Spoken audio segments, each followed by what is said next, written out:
Qala Allah Ta'ala fil Qur'anil Karim, a'udzu billahi minasy syaithanir rajim. Bismillahirrahmanirrahim.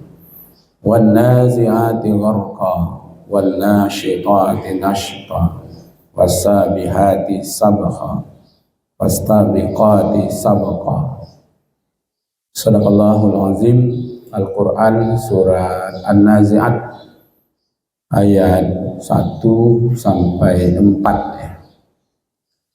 Terjemahannya, berlindung kita kepada Allah dari godaan setan yang terkutuk atas nama Allah yang Maha Pemurah lagi Maha Penyayang. Demi malaikat-malaikat yang mencabut nyawa dengan keras, dan demi malaikat-malaikat yang mencabut nyawa dengan lemah lembut, dan demi malaikat-malaikat yang meluncur dengan cepat, demi malaikat-malaikat yang berlomba-lomba mendahului yang lain.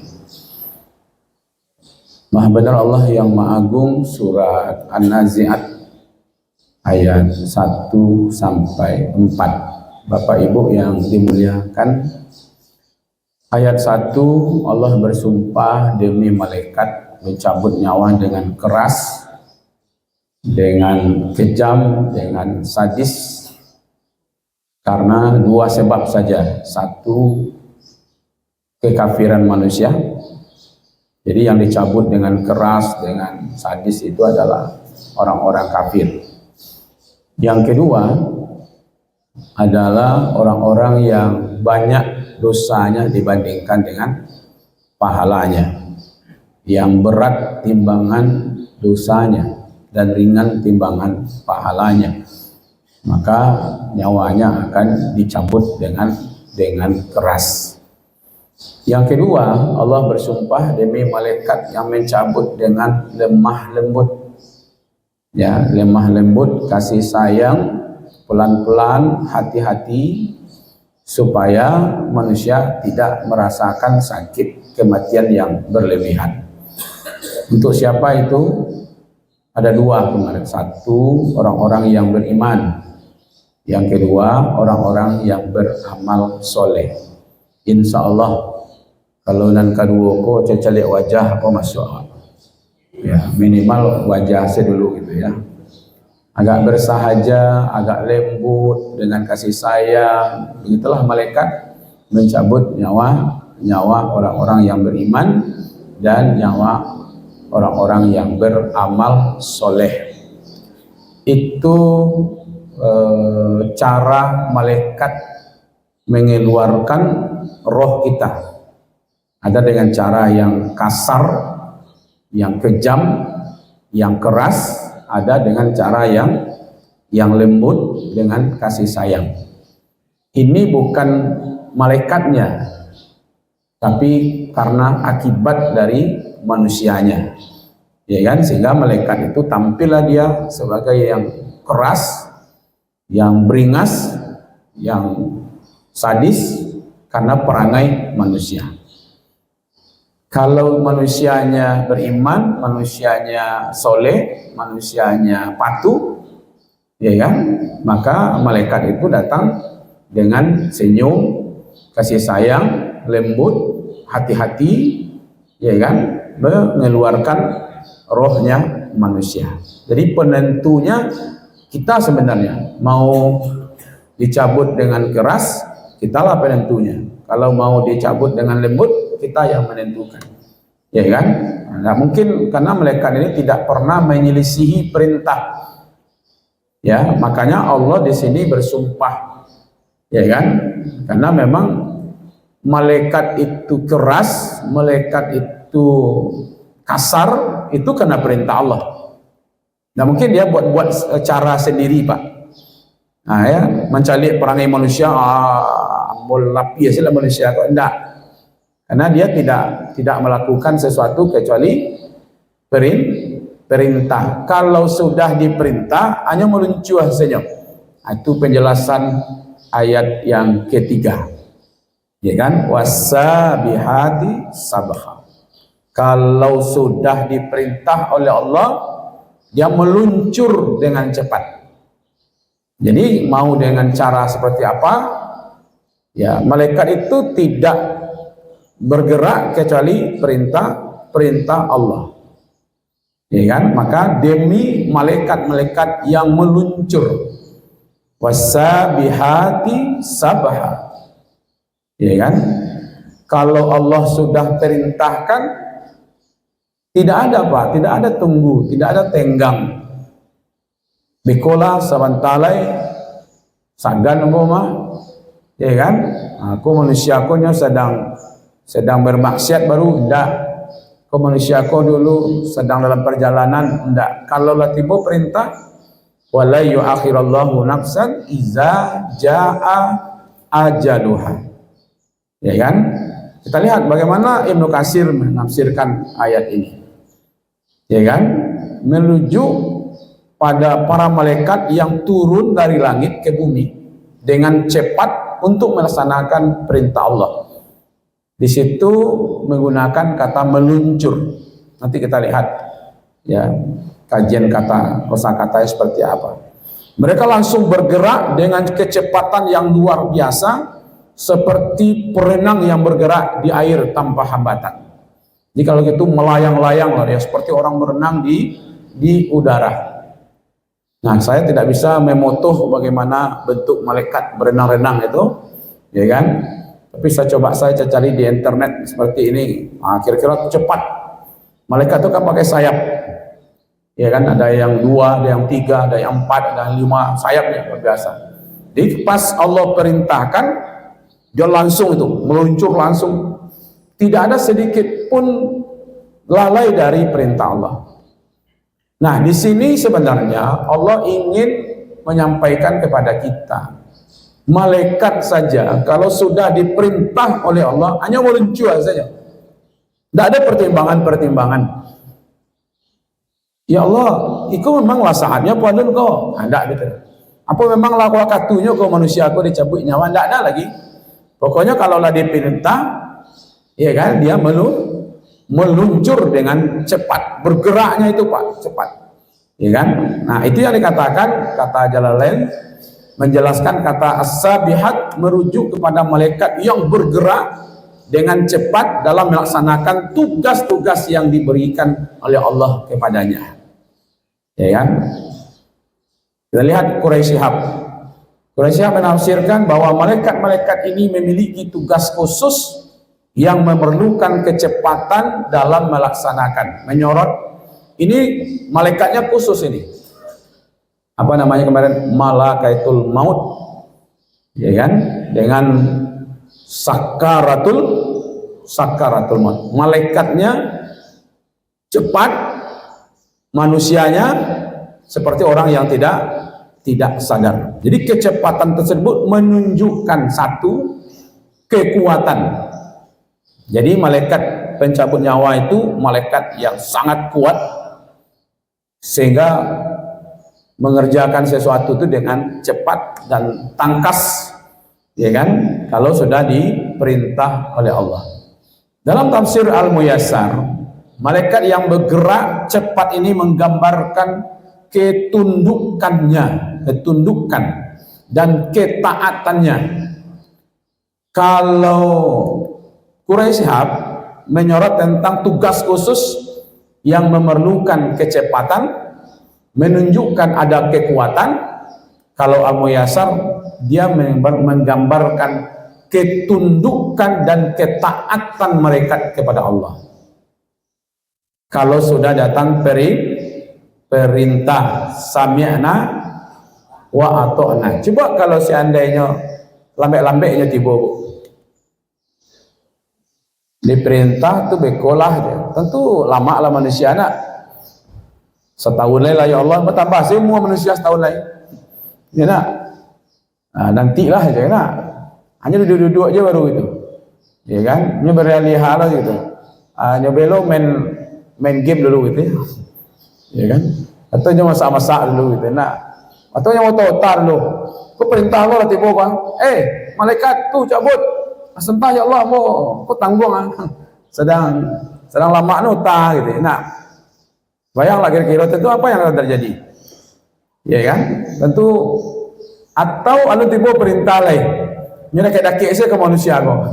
Ya, nah, ini menggambarkan ketundukan dan ketaatan mereka kepada Allah tanpa penundaan dalam menjalankan perintah yang diberikan. Ini luar biasa, ya. Malaikat saja kalau tiba perintah tidak ada ditunda sedikit pun, apapun alasannya, ya kan? Meluncur senyolai. Kamu apa tadi? Oh, beliau tu kalau tiba saat itu meluncur saya tu. Tak Allah yang menghalang ini tu. Itu ya. Kalau tiba tu perintah tak ada itu. Jika dipangan dia awak tu ya kan, mau jual linya, mau apa nya meluncur saya tu. Itulah gambarannya, ya kan?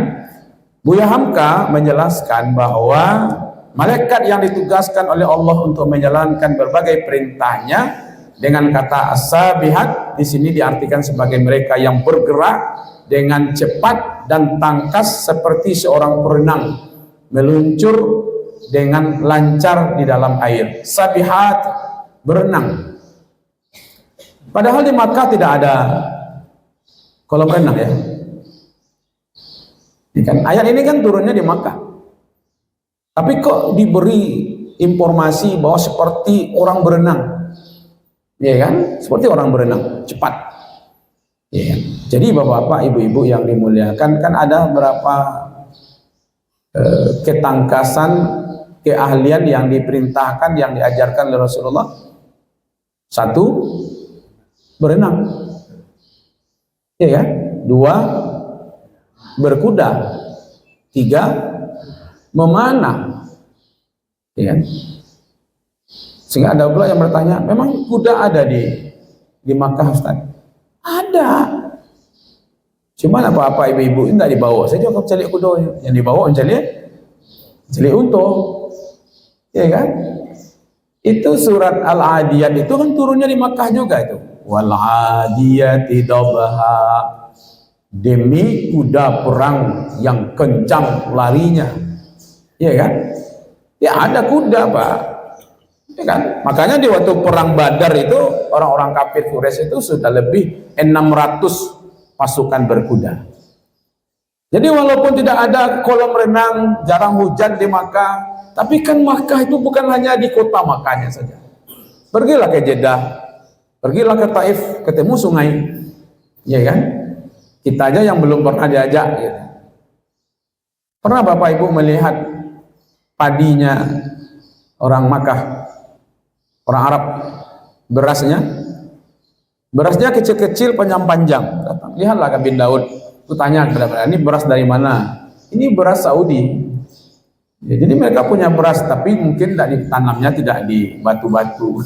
Tapi kan daerah, ya kan, Saudi itu luas, gitu ya.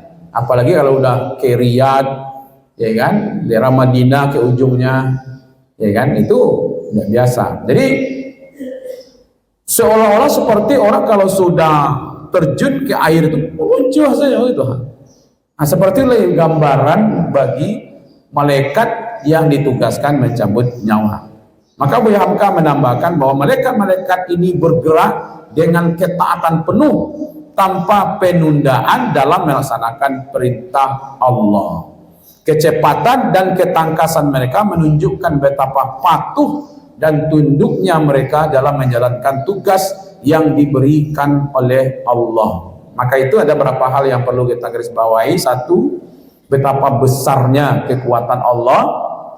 Malaikat saja kalau sudah diperintah meluncur sejolai. Yang nakal kau sia sebenarnya. Yang sok-sok kue, sok hebat kau sia.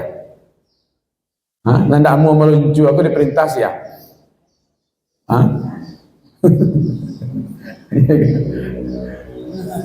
Di sini nampak kata Buya Hamka betapa besarnya kekuasaan Allah, malaikat yang begitu besarnya, ya kan, Kalau sudah diperintah meluncur saja. Kita manusia padahal sekadang ikutnya. Ya nak. Kalau Firaun jadilah badannya tinggi, gandang. Ya. Iku sudahlah halui, ketek, lemah. Pendek. Dia nak duduk sebentar lama nyanda, ya nak mau jua menakua. Itu sok hebat lo manusia ya. Ada yang kurui kerempeng tapi ya nak ada tak seperti itu.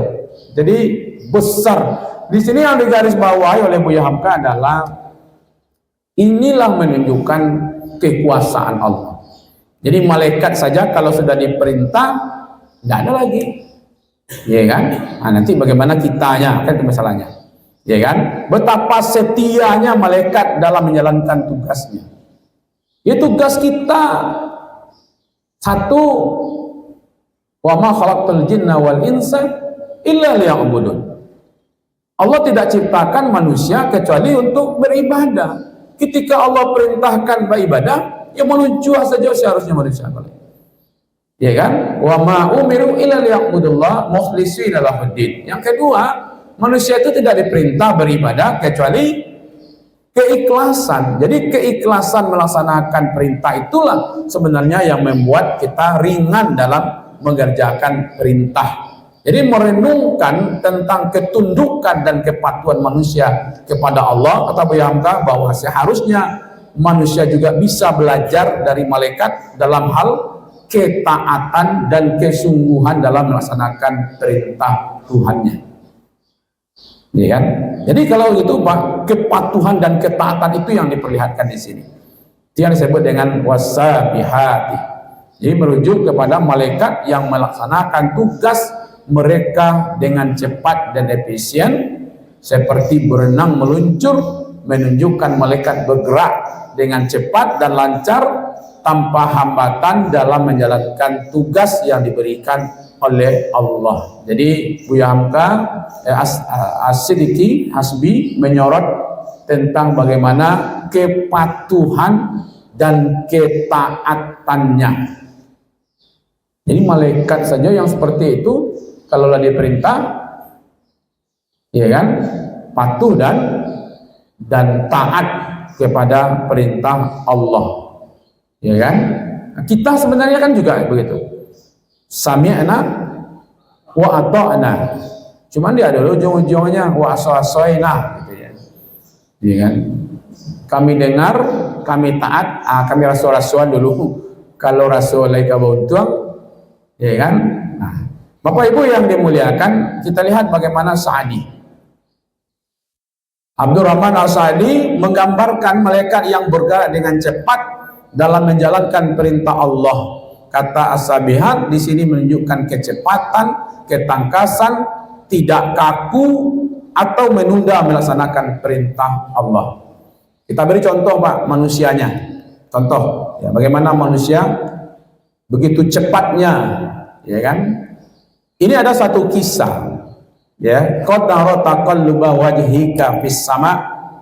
Ketika Rasulullah sebenarnya sudah dari Makkah, Nabi itu berkeinginan menghadap sholatnya itu ke Masjidil Haram, ya, ke Masjidil Haram. Umpamanya ini Pak, ini Ka'bah, hitam ini Ka'bah gitu ya, 4 segi kan. Di sini rukun Yamani, ini rukun Syami, ini ke Yaman, ini ke Syam, ini ke Irak. Di sini kan rukun Hajar Aswad, terbayang ya, yang sudah pernah itu. Gitu. Ini Hajar Aswad di sini, ini Yaman, rukun Yaman itu artinya sudut ke Yaman. Jadi waktu berdagang ke Yaman, berdagang ke Syam berbeda ya, arahnya itu berbeda-beda ya. Ketika di Makkah, kan sudah di ujung periode Makkah itu Nabi sudah sholat. Sudah ada perintah sholat. Nabi sebenarnya ingin menghadapnya itu ke Masjidil Haram. Tapi kan perintahnya sholatnya kemana? Masjidil Aqsa. Masjidil Aqsa itu kan di Syam, di situ. Iya kan? Maka Nabi mensiasati sholatnya di sini. Sholatnya di sini, Pak. Dia tetap ngadap ke Masjidil Haram dulu, baru arah ke Masjidil Aqsa. Jadi bukan sholatnya di sini ngadap ke situ. Nabi itu dalam sejarah dinyatakan beliau sholatnya di sini. Ya kalau sini sholatnya berarti ngadapnya ke Masjidil Haram, karena perintahnya ke Masjidil Aqsa. Setelah sampai di Madinah, tidak bisa lagi ngadapnya ke sini. Jadi semakin kuat keinginan Rasul untuk menghadap ke Masjidil Haram. Sekarang Masjidil Haramnya sudah berbeda arahnya. Nah, maka ketika perintah menghadap ke Masjidil Haram datang, ya kan? Ketika itu ada riwayat yang mengatakan pada waktunya waktu sholat zuhur. Ada yang mengatakan waktu itu sedang sholat asar. Jadi berbeda pendapat gitu ya. Tapi ada yang menarik di situ. Kalau yang dipegang mayoritasnya adalah pada waktu zuhur, ya kan? Pada waktu sedang sholat itu datang perintah. Tadi ngadapnya ke Masjidil Aqsa. Lalu datang perintah menghadap ke Masjidil Haram. Ketika itu sedang sholat. Langsung ketika sholat itu berputar ke Masjidil Haram. Tidak ada istilahnya dong. Kalau tiba perintah Allah, langsung saja bertukar, Pak. Tidak menunggu dong, beko selatan gua mah. Akulah sada 2 rakaat tinggal aku hang. Beko saya di sholat asar beko baru awak ke Masjidil Haram. Tidak, Pak. Ketika datang perintah, walaupun sedang sholat, datang perintah Allah, disitulah menunjukkan sami'na wa ata'na. Itu makanya sekarang populer nama masjidnya Masjid Qiblatain. Itu menunjukkan bagaimana patuhnya Rasulullah dalam menjalankan perintah Allah, tidak menunggu sholat berikutnya, gitu ya. Nah, kira-kira seperti itulah bentuk kepatuhan kalau sudah datang perintah Allah, ya kan? Kan 2 saja sebenarnya, Pak. Satu perintah, yang satu larangan. Jadi yang kita patuh itu dia. Diperintah kerjakan, dilarang tinggalkan. Kedua-duanya itu patuh namanya. Ketika iblis diperintah sujud kepada Adam, dia tidak mau, Pak. Sehingga Allah bertanya, kenapa kamu tidak mau? Iya kan? Ini perlu kajian yang mendalam nanti Bapak-Bapak, Ibu, ya, tentang ayat ini. Kan iblis merasa senior ya. Merasa senior kan? Ana khairu minhu. Jadi ternyata senior-senior kok nampaknya membuat orang tidak taat juga nampaknya.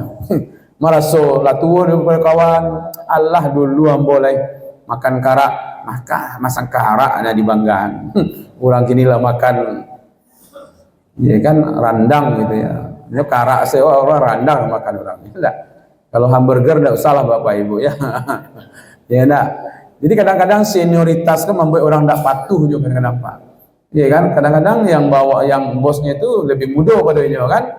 Ya, nak ketik kolon ke pemerintah wak. Nah, Adam baru diciptakan, iblis sudah lama kan, tapi kesombongannya itu, ya kan, tidak sami'na wa ata'na. Beda dengan malaikat. Malaikat wasabihati sabakha. Kalau sudah datang perintah meluncur, saya malaikat koyo. Manusia itu kalau dalam perintah harusnya begitu, ya kan? Ya, ada perintah Allah umpamanya memenuhi panggilan sholat, dah selesai. Tiba perintah bayar zakat, tidak boleh meluncur saja, lah cukup sanisab, lah cukup haulnya, meluncur saja. Kalau perintah bersedekah, ya meluncur saja, ya kan? Tiba puasa wajib, tidak boleh pertimbangan, dah sami'na wa ata'na. Ya kan? Tiba perintah haji selesai, daftar. Kalau lah sanggup, daftar saja. Tidak ada pertimbangan. Kalau daftar mungkin ini sekian lama nanti. Habis itu ada yang mendaftar, tu pikir aja. Kalau daftar kini sekian lama menunggu. Atau besok nak yang daftar dah. Atau tambah ya dah. Maka itu Bapak Ibu, ambil tunjukan caranya supaya tidak menunggu. Jadi tidak perlu menunggu Pak. Sudah mendaftar, bayar di bank, mendaftar di Kemenak, tu pulang sudah itu lain, tidak usah tunggu. Hah? Jadi tidak perlu menunggu haji kepada Bapak Ibu. Pulang saja lah. Itu kegiatan seperti biasa, gitu ya. Tidak perlu nunggu lama, nunggu Ustaz, jauh usah tunggu. Tugas awak mendaftar. Lah tercatat si Fulan bin Fulan sudah terdaftar dalam ibadah haji. Pulanglah sudah itu, lah selesai pulanglah. Akar jawab besok laksanakan. Kemana Bu Siko kok? Ya mau menunggu haji Ustaz. Ambil lo masuk kali tunggu haji. Ya, nah, jadi tidak perlu pikirkan daftar tunggu. Yang penting mendaftar. Karena perintahnya walillahi ala nasi hijjul baiti man istata'a ilaihi sabila. Kalau dah sanggup, dah laksanakan saja perintahnya. Karena kita tidak bisa ngurus haji sendiri, daftar tugas kita.